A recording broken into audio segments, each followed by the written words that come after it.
Enough over the thing to remember. The scene starts tumble to the sound of the drums. Oh boy, there ain't no need to fight a time. It ain't no big thing, just show her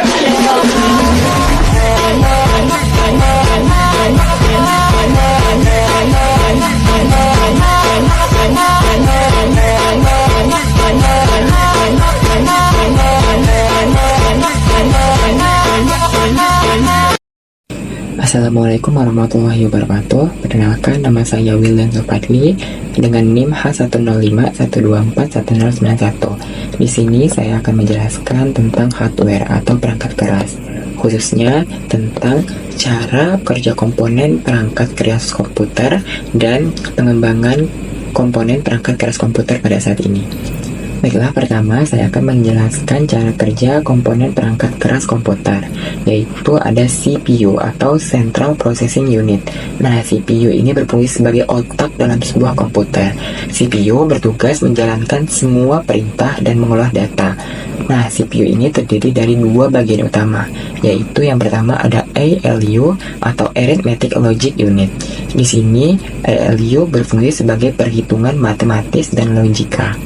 Dan kedua ada control unit, yaitu berfungsi sebagai mengatur urutan instruksi dan memastikan semua bagian komputer dapat bekerja sama. Nah, selanjutnya yaitu ada RAM atau kepanjangan dari Random Access Memory. Nah, RAM ini adalah sebuah memori sementara yang menyimpan data saat komputer sedang digunakan. Ketika kita membuka aplikasi atau file, data tersebut masuk ke RAM agar CPU bisa mengaksesnya dengan cepat. Namun juga, jika komputer dimatikan, data di RAM akan hilang. Nah, yang terakhir yaitu ada hard drive atau SSD, atau biasa di dalam bahasa Indonesia kita menyebutnya dengan penyimpanan. Nah, hard drive atau HDD ini dan solid state drive atau SSD adalah tempat sebuah penyimpanan data. Nah, HDD menggunakan piringan berputar untuk menyimpan sebuah data, sedangkan untuk SSD menggunakan chip flash, yang mana di sini dia membuat jauh lebih cepat dalam mengakses sebuah data. Baiklah, saya sekarang akan menjelaskan tentang perkembangan perangkat keras komputer pada saat ini, yaitu yang pertama ada CPU. Nah, CPU sekarang memiliki beberapa inti atau multicore, sehingga CPU bisa dikerjakan dalam banyak tugas sekaligus, sehingga komputer dapat bekerja lebih cepat dan lebih efisien. Baiklah, yang kedua yaitu ada RAM. Nah, teknologi RAM sudah berkembang menjadi DDR5 dari sebelumnya yaitu DDR4. Nah, DDR5 ini dapat melakukan kecepatan transfer data yang lebih cepat dan menggunakan energi lebih sedikit dibandingkan RAM sebelumnya yaitu DDR4. Dan yang terakhir yaitu hard drive atau SSD. Nah, di SSD ini kini lebih umum digunakan dibandingkan dengan HDD karena kecepatannya. Selain itu juga, teknologi NVMe membuat SSD lebih cepat lagi dalam membaca dan menulis data dibandingkan dengan SSD yang masih menggunakan teknologi SATA pada saat ini. Selanjutnya akan dibahas oleh Prayoga Aji Saputra tentang software atau perangkat lunak. Perkenalkan, nama saya Prayoga Aji Saputra, NIM H10512411033. Kali ini saya akan menjelaskan tentang software. Yang pertama, penjelasan dan perkembangan dari salah satu sistem operasi yang digunakan saat ini, sistem operasi Windows. Windows adalah sistem operasi yang dikembangkan oleh Microsoft dan merupakan salah satu sistem operasi yang paling banyak digunakan di dunia, baik untuk penggunaan pribadi maupun bisnis. 2. Menjelaskan penggunaan salah satu bahasa pemrograman tingkat tinggi.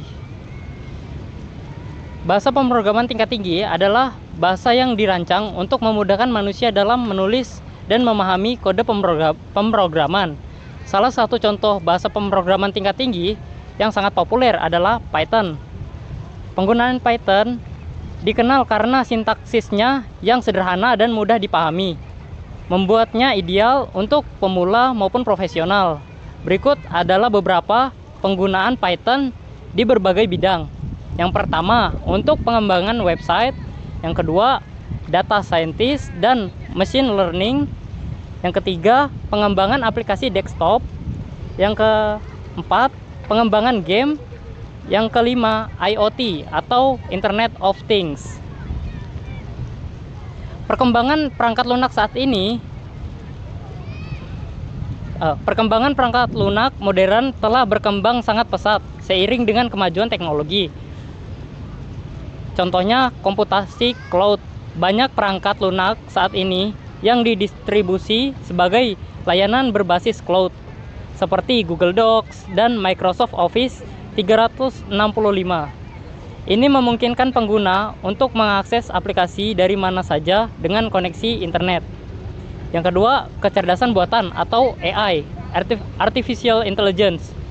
Perangkat lunak kini dilengkapi dengan fitur kecerdasan buatan yang dapat membantu otomatisasi tugas, analisa data, dan personalisasi layanan bagi pengguna. Yang ketiga, keamanan.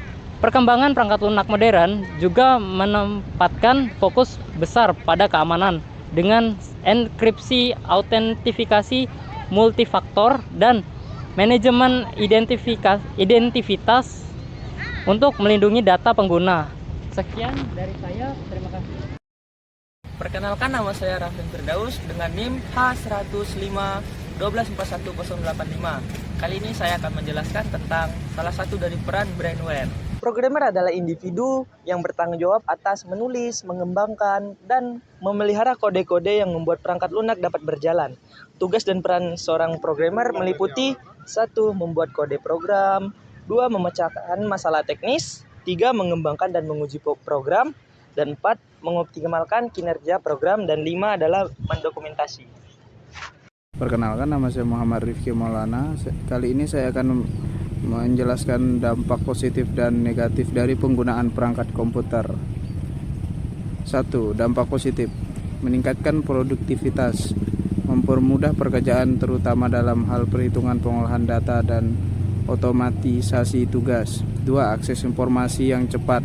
Dengan komputer terhubung ke internet, pengguna dapat mengakses berbagai informasi dari seluruh dunia dengan cepat. 3. Mempermudah komunikasi. Komputer memungkinkan komunikasi instan melalui email, video call, dan media sosial. Selanjutnya, dampak negatif. 1. Ketergantungan dan penurunan interaksi sosial.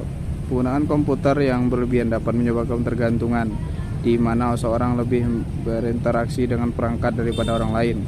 2. Masalah kesehatan. Penggunaan komputer yang terlalu lama dapat menyebabkan masalah kesehatan seperti gangguan mata, sakit punggung, obesitas, dan sindrom carpal tunnel. Ketiga, keamanan dan privasi. Komputer yang terhubung ke internet berisiko terhadap ancaman keamanan seperti virus, malware, serta serangan cyber yang bisa mencuri data pribadi. Sekian dari saya, terima kasih.